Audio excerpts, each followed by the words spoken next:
Hey guys, it's Laurie of Lauriesheirloomsewing. I am going to open a box that arrived late yesterday, and it was actually dark outside when it arrived. But today is January 12th of 2021. I am still waiting for the Pinking Shears to arrive that I ordered yesterday, and then of course I was promised that they would be here today. It's 2 o'clock and I just checked. They've shipped, but they are not out for delivery. So I'm still waiting, and I can't really do anything with the satin skirt until I get those Pinking Shears. So anyway, I think I know what this is, and it will be part of another project. So I'm just going to go ahead and open it.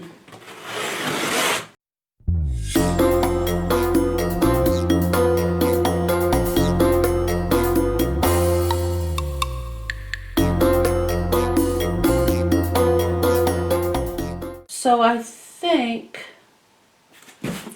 that this is the round pillow form. I'm not sure why it's in a square box.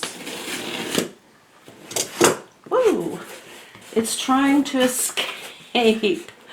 It literally is. It's just kind of pushing its way out of this box. So it's a good thing that the fabric hasn't arrived yet. I have a feeling this is going to have to take some time to expand.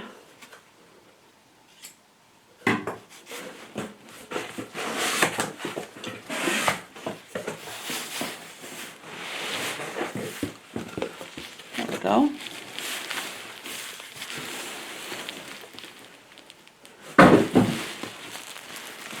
Okay, so as you can see, it is like smished, and I know that as soon as I cut a corner of this plastic, it's going to go woof and super expand. We'll see how fun that looks.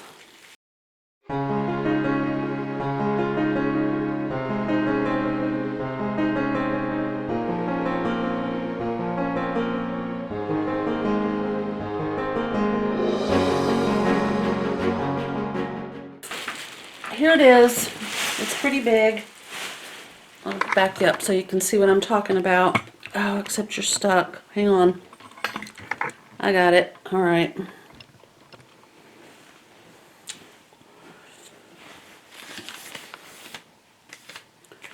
Not allowed to take the tag off. Ha ha ha. It doesn't, yeah, 32 inches. Okay, so it is a 32-inch round pillow form. It's just that it feels like paper covering a whole bunch of polyfill, but it's perfect for what I want to use it for. I'll bring the camera and let you guys see what I'm talking about.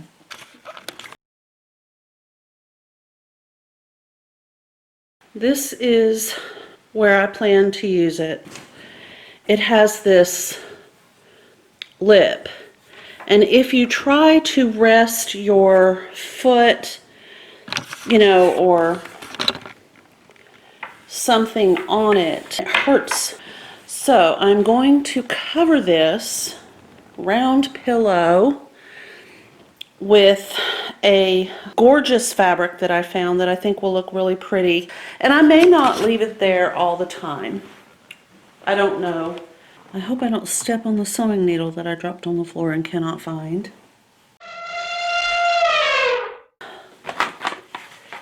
That's the waistband for the skirt. Oops, sorry. It's been one of those days.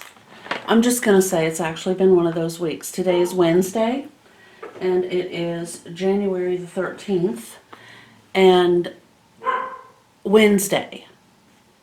Just going to say. Wednesday is acting like Friday the 13th.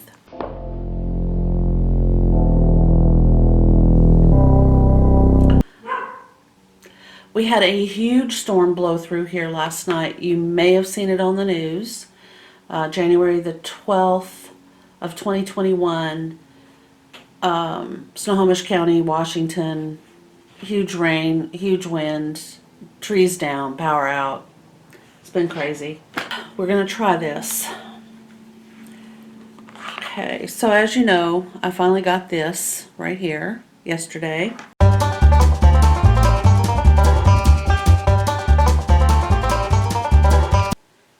Hey guys, so I just finished the video for today, but as I was finishing it up, UPS arrived. So I think I know what this is, and I think we'll be working on the skirt tomorrow, but I wanted to find out tonight. It just makes planning easier, right? So let's just go ahead and see.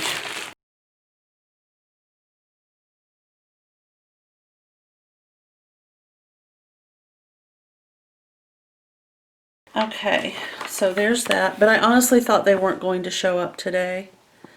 But on the Amazon website that I will link below this video, they say BlueSnail Pinking Shears. So, alright, I want to see how they cut.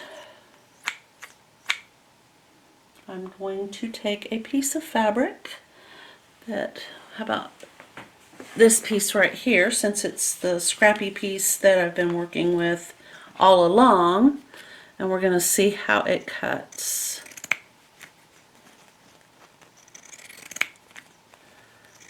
Look at there.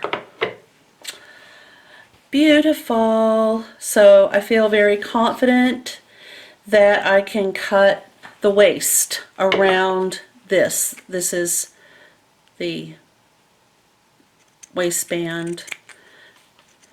Yeah, I can tell it's too dark for me to really be able to see because the thread and the fabric are kind of blending together for me. But it's gonna work and I'm excited. Okay, so to review these real quick, they feel very much like school kid plastic scissors. This part is that kind of sticky rubbery feel, the black is, and the orange is just like hard plastic. Hard plastic. For $9.99, they cut the fabric. That's all I care about. I can see that, I guess that's called a cam, I think, on Pinking Shears. It seems to be spaced well in there. Okay. That's what that mechanism looks like. And I think that's the open side right there. Yeah. Oop. They work. So they came with a little plastic cover for the blades and a box with a lid. Okay guys, I will add this to a video in the morning so that you see what I'm talking about, and I will see you then.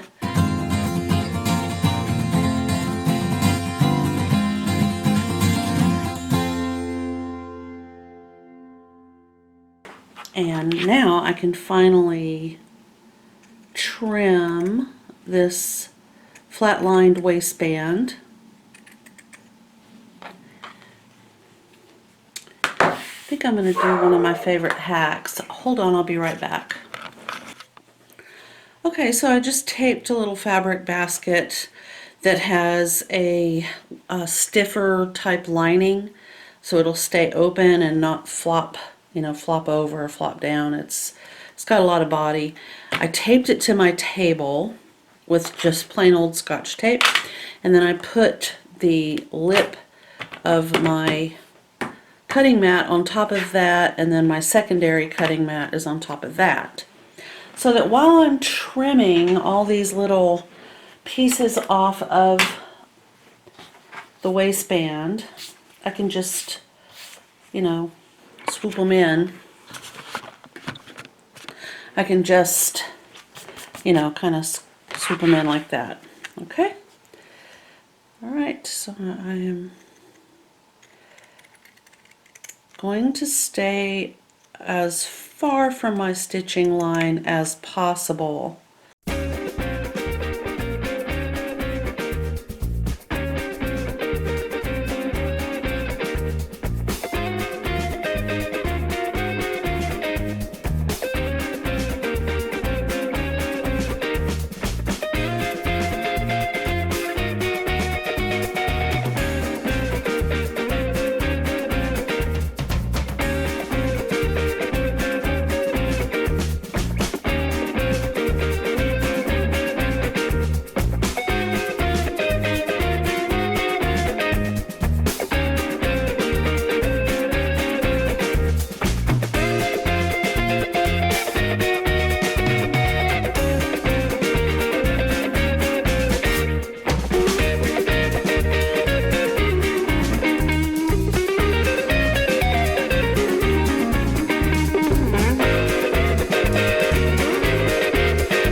A little bit.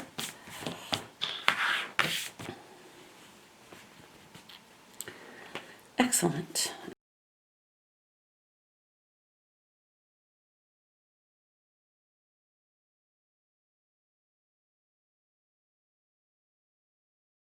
The waistband, or the waist on the skirt, has been pinked, as has each of the front facings that run along the edge of the skirt. Now, there were some spots that I didn't quite get. I was trying to be very, very skinchy.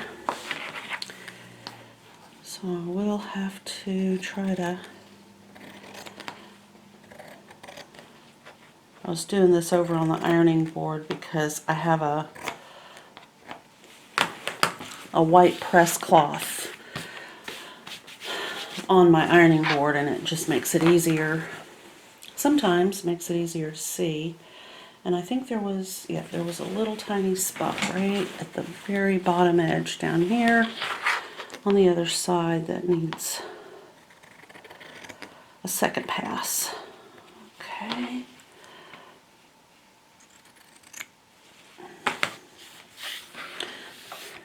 All right. Alright guys, so I'm working on the facings, getting ready to do that waistband.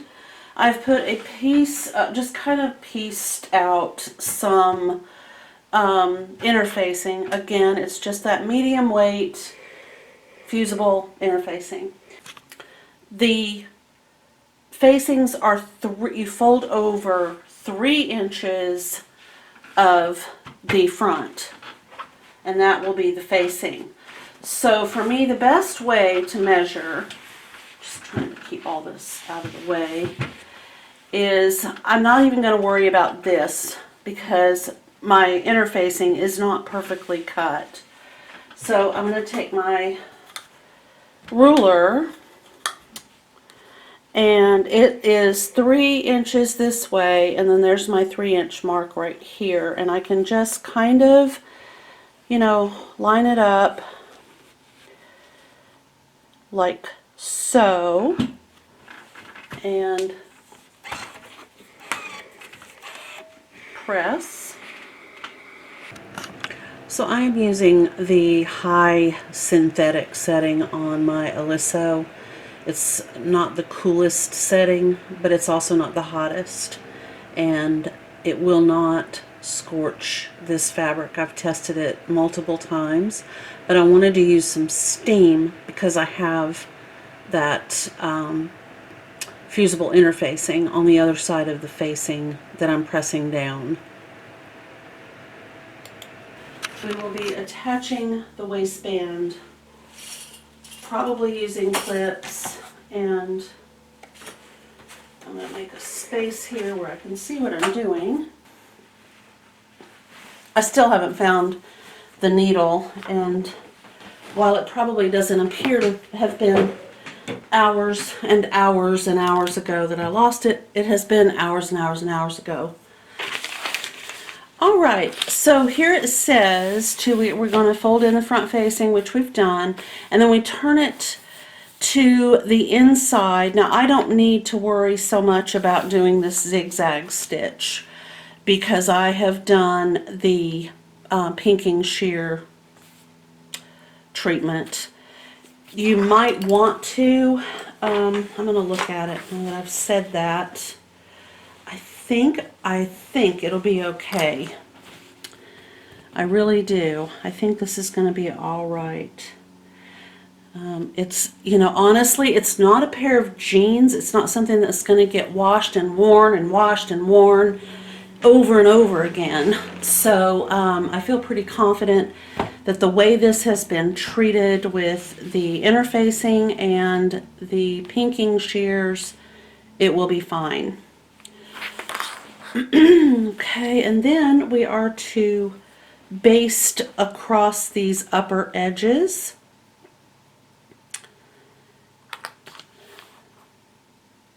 I've already stitched the fronts to the back at the sides. I've already done that step. So if you're doing the skirt according to the pattern, you put in all your darts on view C on each of the individual pieces. So you'll have a back piece, you put darts in, you'll have a side piece, a front piece and another front piece, a right piece and a left piece, and you'll put your darts in, and then you do this up here, which I know you would love it if you could see what I'm pointing to. So this is a front, this is the facing, this is the side seam, and then after you have done what I just did, you then stitch your two fronts to the back at the side seams. The waistband will have a square marked on it to show you, oh, I put the square on the waistband here on this side seam, and I put the other square that I marked on my waistband on this side seam. We will have an overhang on each side, so the waistband will overhang the side of the skirt. This is the front facing right here. This is the waistband, and there will be a distance of waistband that doesn't match up with the skirt front facing. It overreaches it, and that's there for a reason, which we will also talk about. And it is in this pattern. It's not something that I am making it work kind of thing. This is an actual pattern instruction. And it tells you right here, for view C, pin the waistband to the skirt right sides together. And then it also says match the centers and the squares to the side seams. The front edges extend. Okay, so we already know that the front edges of the waistband are going to go past the front of the skirt. I know that a lot of times when you're sewing and you're new to sewing, when things don't match up and you think they're supposed to, it just causes a massive amount of frustration and anxiety. But in this case, it is not supposed to match. I do want to stitch this down because the clips are a little clunky, and I don't want to be trying to deal with clipping and trimming and cutting and folding and all of that with clips on the waistband. So I'm just going to stitch from one end all the way down, from one end right here all the way down across the top to the other end. I'll be back in just a minute. All right. So here we go, and this is the waistband. I've got to get you guys down here where you can see what I'm doing, my goodness. All right, so this is actually the full width of the waistband, and in our case, the waistband is half that width.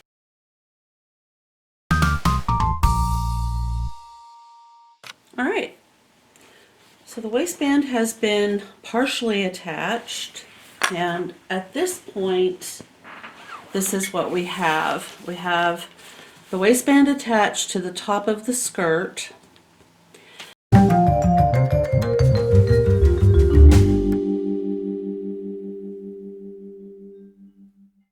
The waistband has been folded along this raw edge, and sometimes if you're not familiar with the Y, it can be very confusing, and in that case I recommend that you do go ahead and use the pattern piece, because like I said, one of the sides, and it does matter which one, is going to be, it will retain some of this length.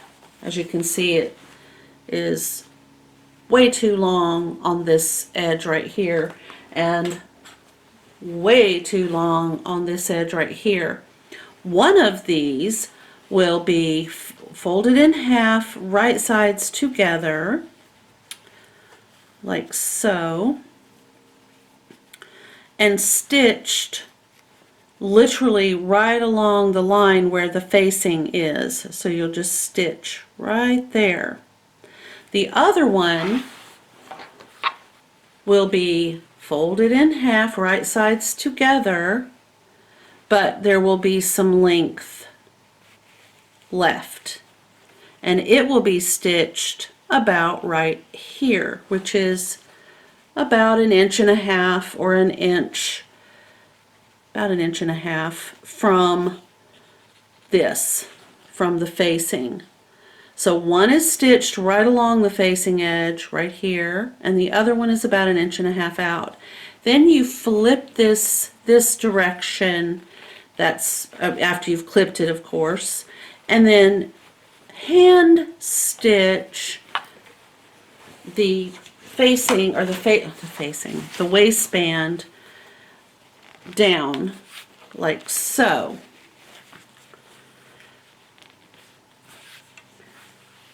Okay, so it will be folded and then hand stitched along the inside and pressed.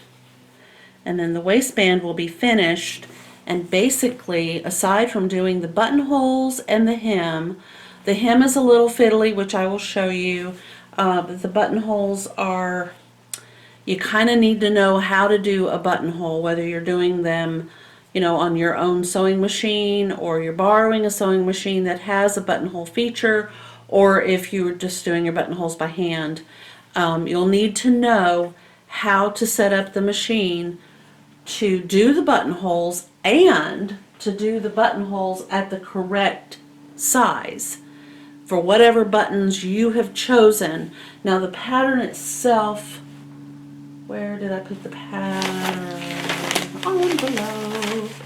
It is right here. Okay, on the back of the pattern envelope, it will tell you that for view C, you're going to need 5 3/4 inch buttons.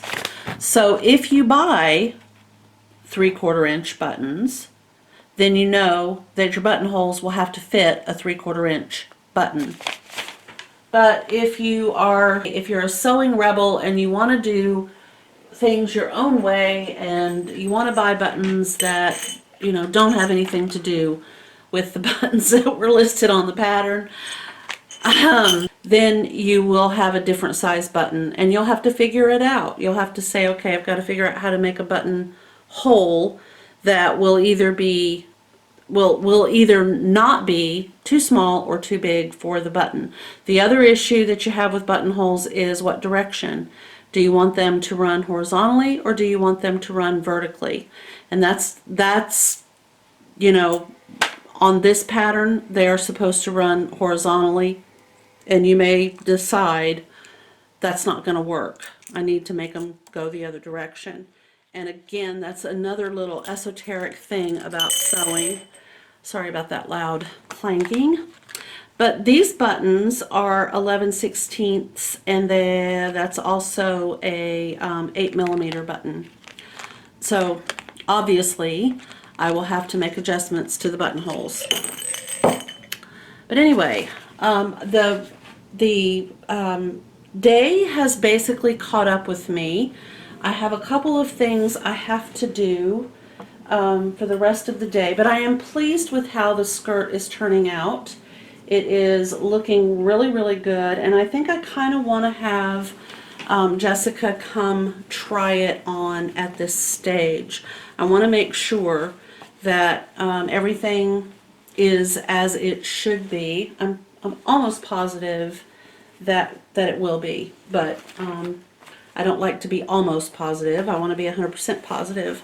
So I'm going to have her come and check it out. We'll do a fitting, and then if everything is looking like it is supposed to, let's see, this is going to have to go like so, then I will get busy and finish it up. It just looks really pretty. And then we're going to start on the overlay, which, if you recall, is the net fabric that has been infused with little sparkles. And I'm going to pleat that onto the black velvet ribbon, which will then tie at the waist. And then she can either wear it with the overlay or she can just wear the skirt as it is. If you liked this video, please give it a thumbs up. If you have not already subscribed, please consider doing so. Thank you so much for watching, and I will see you in the next video. Bye.